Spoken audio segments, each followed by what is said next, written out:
I'm going to preface this video by saying you're about to watch me absolutely lose my mind. So let's buckle up, boys. Ahsoka Episode 4, A Fallen Jedi. Sabine sees Huyang fixing the ship, and this is weird because he's not actually fixing the ship, he's trying to upgrade the communicator device on the ship or something in order to contact Hera. But it feels like we've missed a scene. It feels like something's been cut. It feels like there should be a conversation beforehand telling us what's going on, but we kind of just are thrown into the action, which isn't inherently a bad thing, but I think it is incredibly clumsy in how they do it here. Anyway, we then see Ahsoka, and she's just standing there. Ahsoka asks Sabine if she is willing to leave Ezra stranded in order to keep Thrawn from returning and causing another war. Sabine says yes, and that she can count on her. This will be relevant later. I'd also like to point out that her Mandalorian coveralls makes her look like Michael Myers. I don't know, whenever she doesn't have her armor on and it's just her coveralls, she's just Michael Myers, and I can't get that out of my head.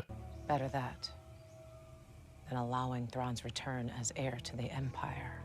Ahsoka said the thing! Woo! But also, why did she have to say that? She could have stopped talking, but no, we need the wacky references because this is Dave Filoni, and Dave Filoni only cares about the references. Huyang comes outside, and Ahsoka just says, "Be careful out here."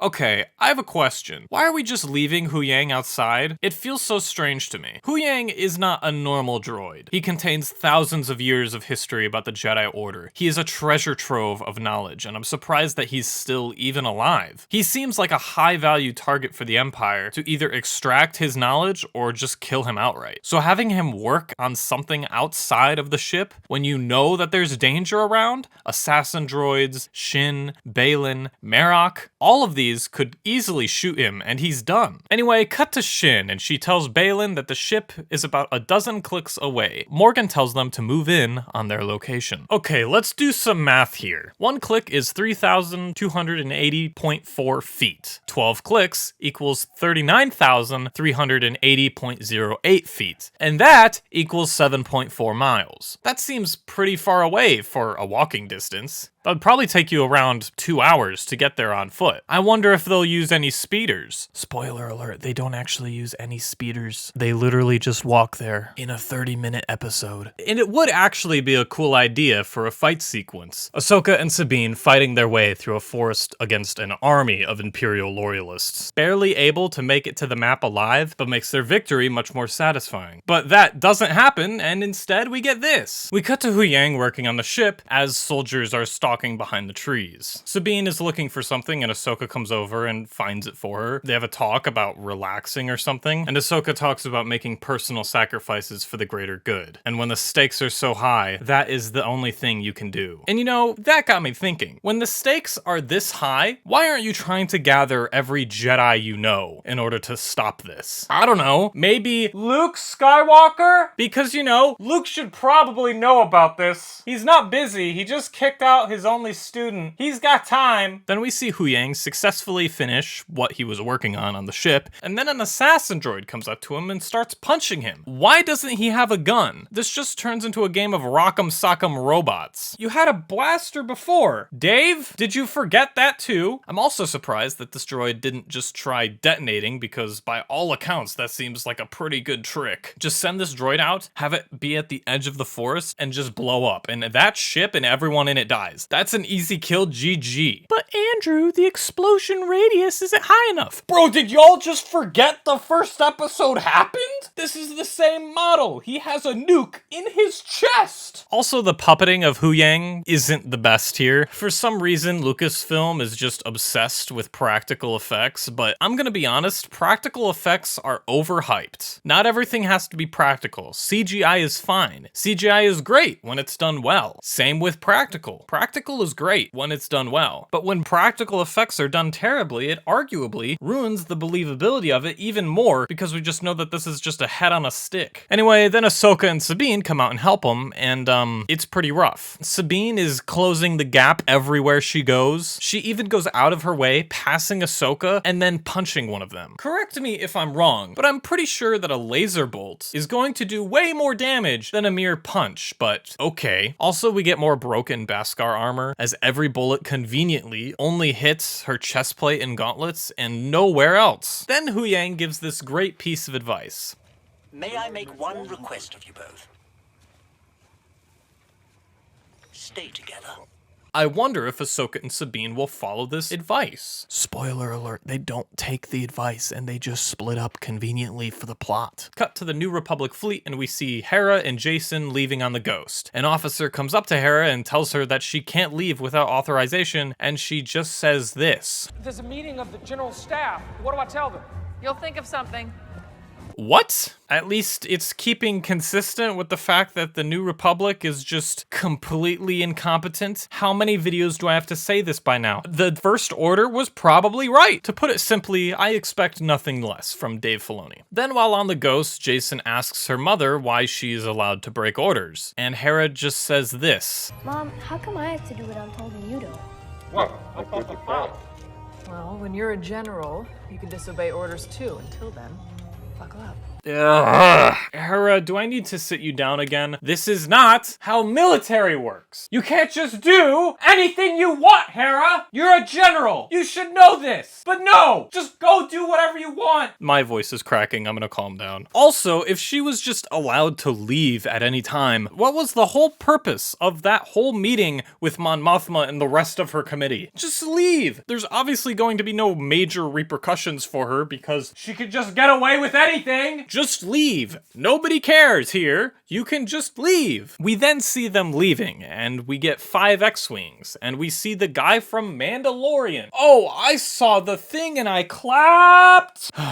Cut to Baylan and Morgan standing, as usual, and Morgan activates the map. Then the computers they have set up around this Stonehenge thing start calculating the coordinates and sending this info to the hyperspace ring. And I have a question. We've seen that you don't need magic to open this ball. You just need to be quirky according to episode 1. So why don't they just build an interface that the ball can quote-unquote plug into on the ship so they don't have to go through all the trouble of protecting the ball on this planet and just do it on the ship? It just does not make sense. Then we cut back to Sabine and Ahsoka running in the forest, and then they come across Shin and Marok. That was quick. Remember that 7.4 miles I brought up earlier? Nah, it must just be like half a mile. Also, I just want to go on record to say that Shin is the best looking character in this show. Her costume is peak Sith attire. It's just so cool. That is the only compliment I'm giving this episode. Goodbye. Anyway, Sabine starts shooting at Shin, and then they just both run away together. Then Ahsoka starts fighting Marok, and he actually took my advice from the first video I made and activated both sides of his lightsaber, as lame as it looks. But Ahsoka, do I need to set you down again too? You have 2 lightsabers, right? You were just using 2. Especially since you're going against an Inquisitor's weapon, it might be helpful to pull out both, you know? But I guess Dave just forgot again. Cut to Sabine, and she continues to shoot at Shin as she runs away. And Shin throws her against a tree, and her helmet falls off weirdly, and it's only because we need to see Sabine's face, because this is for 12-year-olds and they don't know what a character is unless they see their actual face. And what is this maneuver? Sabine just flops on the ground like a fish. She then activates her lightsaber and starts fighting Shin. Cut back to Baylan and Morgan as they continue to see how slow it takes for them to upload the ball's map coordinates. Again, you guys could have probably just done this on the ship. Cut back to Ahsoka, and Marok starts spinning his lightsaber, and I really hope he flies. I know Dave doesn't have the guts to do that in live action, but I just want to see it because it's so stupid. Cut back to Sabine, and she's fighting Shin, and these lightsabers just look so bad. They just look like they went to Disneyland and bought the overpriced ones that look like garbage. Cut back to Marok, and he's still spinning, and oh, he's dead. And Sabine and Shin are back, I guess. And what is this? It is kind of funny how everyone on the internet was making up so many theories about who Marok could be, because as we all know, absolutely everyone who is ever wearing a helmet is a significant person in the lore. Some thought it was Ezra, which wouldn't work at all. Some thought it was Starkiller, which also wouldn't work at all. Some even thought it was Mace Windu, which I mean, okay, let him cook, I guess. And some people were even saying it was this guy from Clone Wars. Like, this is just a kid, bro. Who's gonna remember him if he took off his helmet and it was revealed that he was Marok? Although I will say my favorite of all of the theories was it was Turgle from Jedi Survivor. I want Turgle to be in live action. I love him so much. I haven't even played the game. I just see a picture of him and I want him. I want to hug him. And he is everything I want. I want a solo movie of him just going around the galaxy. You know, that's something that Dave Filoni could do. A simple story about a simple frogman going around the galaxy. But you know what's crazy? He would still try to find ways to absolutely obliterate canon. So you know what? We're not going to give him that. Arguably, this is a worse outcome because this seems to be some Night Sister magic,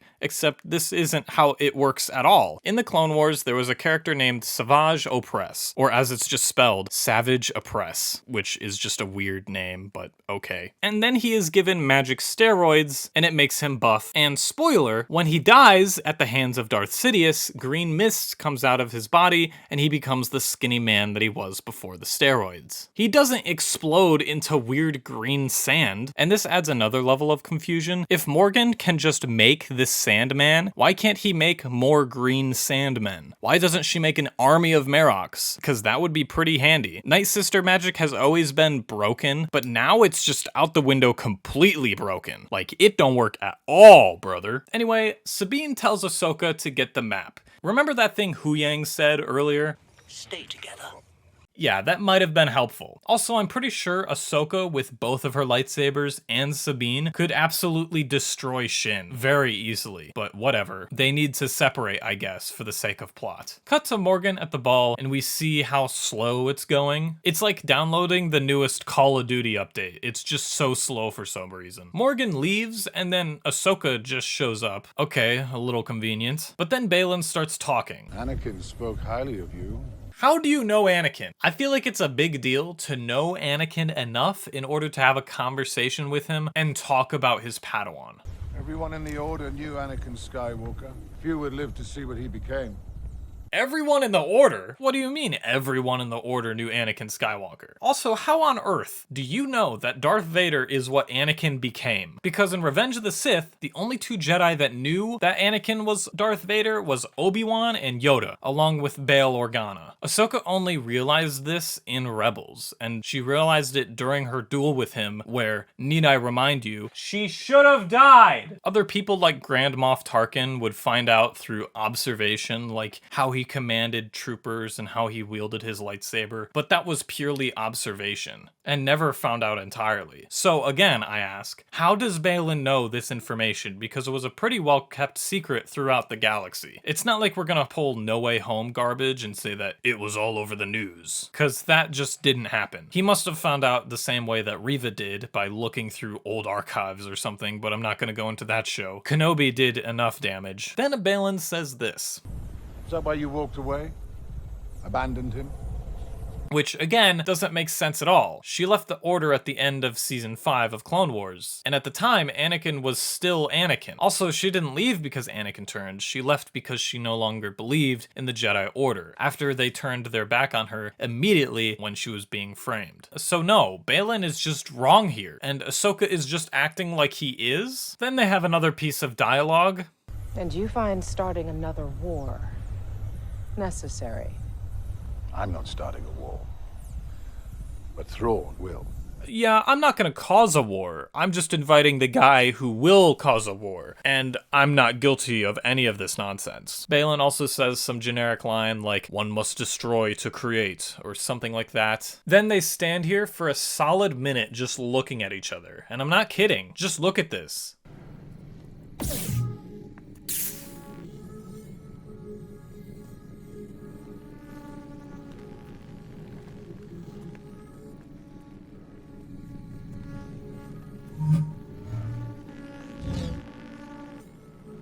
Then they finally start fighting. Oh, and then they're standing again? Oh, they're fighting again. Also, Baylan does this really cool spin move. That's the only cool fight choreography in this. That's it. It's just cool. Cut to Morgan and she asks one of the droids how long the download will take, and it says this. How long until we receive the final coordinates?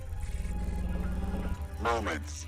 What do you mean by moments? The download per block takes like 5 minutes. So you've got a solid 20 minutes left on this download. So does that technically count as like 20 moments or something? I guess that's moments. Also, the droid calls the stone place the Henge, which just confirms even more that Dave Filoni can't come up with anything new. And it's the same thing as the Duchess in Mandalorian Season 3. She doesn't have a name, it's just the Duchess, leading me to assume that her name in universe is actually Lizzo. God, I love Star Wars. Cut back to Ahsoka and they keep fighting while she's trying to grab the map. Cut back to Sabine and Shin and they continue to fight, and Sabine is blocking Shin's blade with her gauntlets, which is just crazy invincible, kind of ruins the stakes in this fight. And then this happens.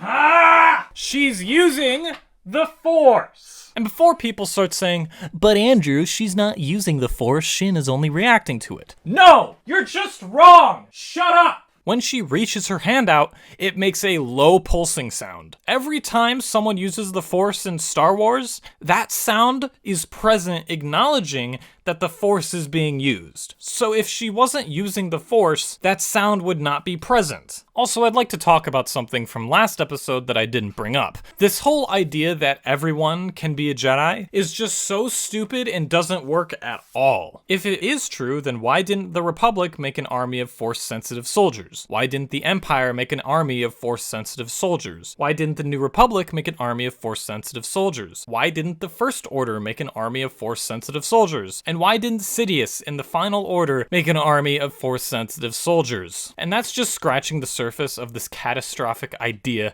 that destroys canon. So we're gonna just move on. I'm not talking about this. This is a dumb idea. It cannot exist. Cut back to Ahsoka and she beats Baylan for a second and grabs the ball, but since it's hot, she just drops it. Cut back to Sabine and Shin use smoke grenades like Batman and just disappears. Cut back to Baylan fighting Ahsoka and Shin shows up miraculously. That was really quick. Remember when I said it was 7 miles away? I guess Shin just has super speed. Then Ahsoka is sad because she thinks Sabine is dead, and Baylan is just going ham on her, bro. He's just swinging that like a bat. Then Sabine shows up and she grabs the ball, and Ahsoka tells her to destroy it. Sabine then holds up the ball in her hand while aiming at it. She's just gonna blow her hand off. Anyway, Baylan kills Ahsoka. Finally, she's dead, and she's never coming back. Then Sabine is mad and starts shooting at Baylan, and then points the gun back directly into her own hand. Baylan taunts her, telling her to destroy it, and then we get this. Your family died on Mandalore because your master didn't trust you. What? I have no idea what this means. I even went to other people on the internet to see if they had any idea of what this meant at all, and the general consensus is we don't know. It's so incredibly vague how it's put. The only way I know how to interpret this is that Sabine was aware of the Purge of Mandalore, but apparently Ahsoka didn't let her go because she didn't trust her. I don't know if that's even right, because if that's true, Ahsoka's not that great of a person. Ahsoka just let Sabine's family die, which is crazy. That cannot be true. Is this true? And then on top of this, Sabine gives Baylan the ball, which is possibly the worst thing she could have done in this scenario. Because on the surface, oh, she wants to go see Ezra. Yeah, but that's not the point. In the season finale of Rebels, Ezra sacrificed his life with no guarantee to ever see his loved ones again, or even surviving. He sacrificed everything for the sake of the Rebels winning that day. But Sabine giving Baylan the ball completely destroys all purpose of the finale of season 4. It's just gone. Ezra's sacrifice means nothing now because Thrawn is just gonna come back. Good job, Sabine. You're such a good friend. Then after Sabine gives Baylan the ball, Shin just goes up and force chokes her. Wow, could have done that before, you know, during the fight, but whatever, okay. Then Baylan tells Shin to stop because unlike her former master, Baylan keeps his promises. Okay, whatever. Then he puts the ball back on the stand and the download continues, and wow, that's fast. Cut to Hu Yang, and he's talking to Hera, who has now arrived with her fleet. And she says this. What can you tell me? The enemy has built a massive hyperspace ring. Do not let it escape. Ha! That'll be relevant later. Then Baylan destroys the ball by Morgan's command, making sure no one can follow them. The hyperspace ring is ready to launch, and Baylan, Shin, and Sabine fly up to the main control room. Then we see the fleet getting ready to engage them, and one of them says this. I don't think they're sticking around for a fight. That'll be relevant in 10 seconds. Hera then sees that the ship is going into hyperspace, and she just doesn't do anything.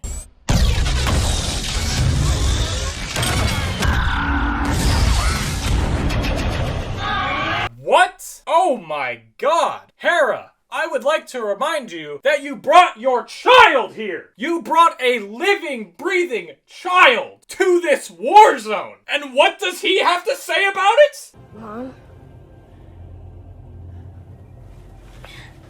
I've got a bad feeling. Yeah, kid, I wonder why! Maybe because your mother just dragged you into a military operation, aka a war zone, and now you have just witnessed the death of 2 New Republic pilots! Where's Dave? I'm gonna kill him! I'm gonna have a heart attack. I'm truly gonna have a heart attack. Then we cut to Hu Yang and he's trying to contact Sabine and Ahsoka, and obviously he can't because now Sabine is 300 quadrillion miles away and Ahsoka is dead, right? Right? Ha ha ha ha ha. Cut to the henge and we see a transition off the cliff. And yes, Ahsoka is in the World Between Worlds. Again, if you don't know, the World Between Worlds is basically time travel. And if you don't believe me, let's hear it from Dave Filoni's mouth. The World Between Worlds, then, it's not about time travel. It's really not about time travel at all. It's just about a place where everything comes together and you hear different things echoing throughout time. Sorry, it's even worse than time travel, considering that it's everything everywhere all at once throughout all of time. And then we see this guy! Why are you here? I have a gun to your head, Anakin! Why are you here? Who are you? I don't know which version of Anakin this is. I would say it's a Force ghost, but he has his lightsaber. I don't remember Force ghosts having lightsabers. Also, he's wearing the wrong drip. The time frame of when this Anakin showed up is somewhere between Clone Wars Season 7, because of his long hair, he didn't have long hair before this, to like the very end of Revenge of the Sith, before he gets burnt. And where this fits into the timeline of when he would be able to leave, and for some reason talk like he's never seen Ahsoka in years, I don't know. But yeah, that was episode 4 of Ahsoka, the single worst piece of Star Wars media I have ever seen. This episode was not only terribly written plot-wise, but it was also able to character assassinate 3 main characters. Ahsoka's ruined because apparently she let Sabine's family die. Sabine's character is assassinated because she just gave Baylan the ball, undoing all of Ezra's sacrifice from Rebels Season 4. And Hera because she brought her child to a war zone. So yeah, it's not looking good. I've also heard that episode 5 is 50 minutes long. I can't wait to suffer again. I love Star Wars. But that's it. Remember to subscribe, do whatever. Please leave me alone. Goodbye.